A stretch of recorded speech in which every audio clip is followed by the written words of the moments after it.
Taiwan is training 100,000 civilians for war. What is happening? Taiwan revamps military training for reserves amid China pressure.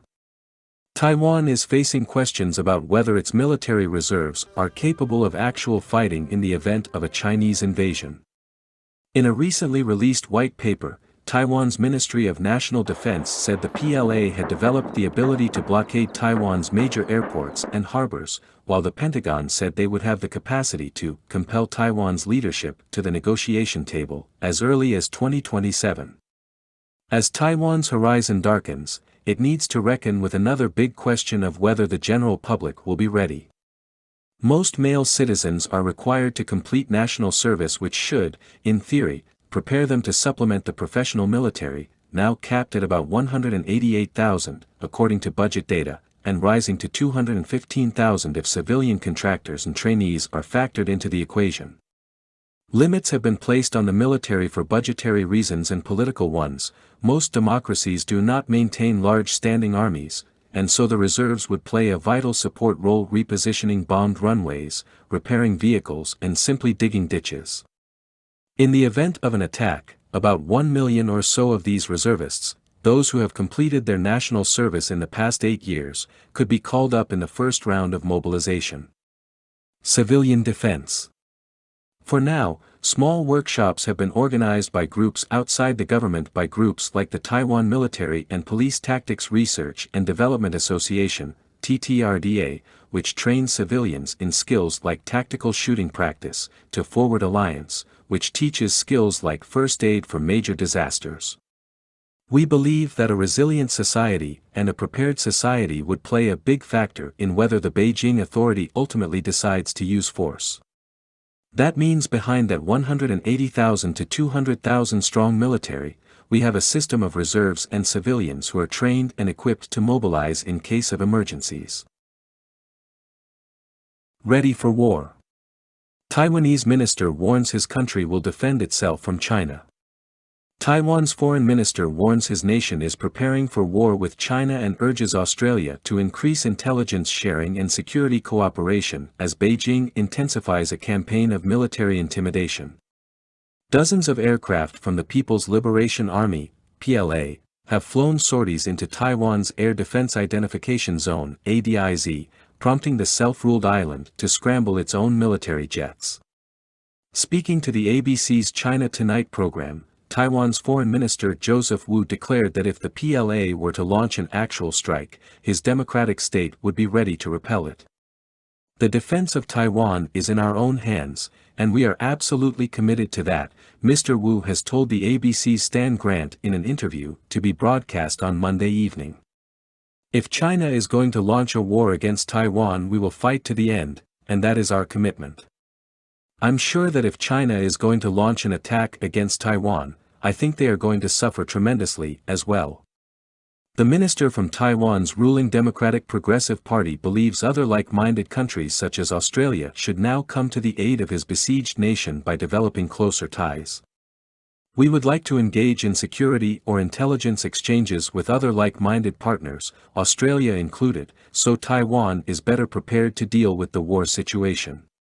And so far, our relations with Australia are very good, and that is what we appreciate, Mr. Wu added.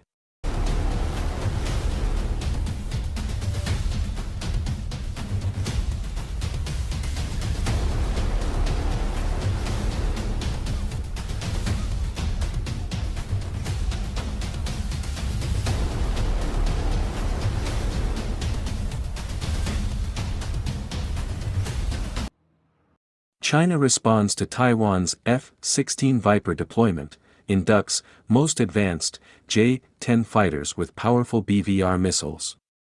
China has made significant changes to its Eastern Theater Command that oversees Taiwan and the East China Sea, shortly after the self-governing island inducted its most advanced combat aircraft, the F-16 Viper.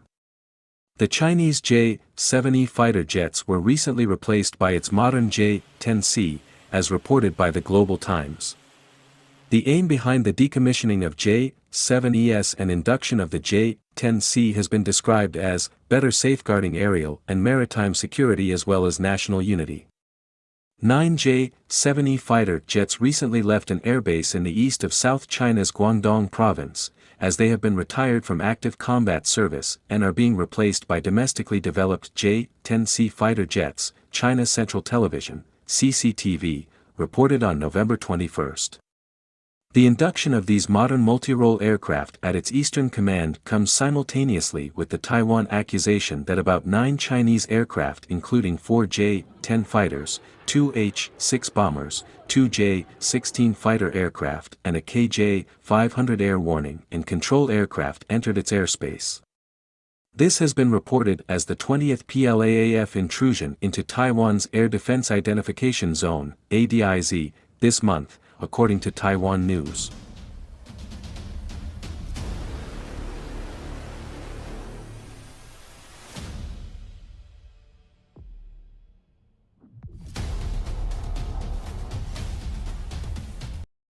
China warns U.S. over Taiwan, illusions. China's defense ministry has warned the U.S. there is no room for compromise on the issue of Taiwan, saying the Western power should have no illusions otherwise. China's defense ministry says there is no room for compromise over Taiwan and the U.S. should not have any illusions about this. China says the issue of Taiwan, which it claims as Chinese territory, is the most sensitive in its ties with the U.S., the country that is also Taiwan's most important international backer and arms supplier. Asked at a monthly news briefing in Beijing to comment on Sino-U.S. military ties in the light of recent talks between the two presidents, Chinese Defense Ministry spokesman Wu Qian said having a healthy and stable relationship was good for both and what the world expected. China is willing to maintain exchanges and cooperation with the United States, he added. However, for a period of time, the U.S. side has said a lot of irresponsible things and done a lot of provocative things on Taiwan, the South China Sea, and close-up reconnaissance by warships and aircraft, Wu said. China has principles for the development of relations between the two militaries, which is to say its sovereignty, dignity, and core interests cannot be violated, he added. Especially on the Taiwan issue, China has no room for compromise, and the U.S. side should not have any illusions about this. Democratically ruled Taiwan has denounced China for its stepped-up diplomatic and military pressure to try to force the island into accepting Chinese sovereignty. Taiwan President Tsai Ing-wen has vowed to defend the island, and says only its people can decide its future.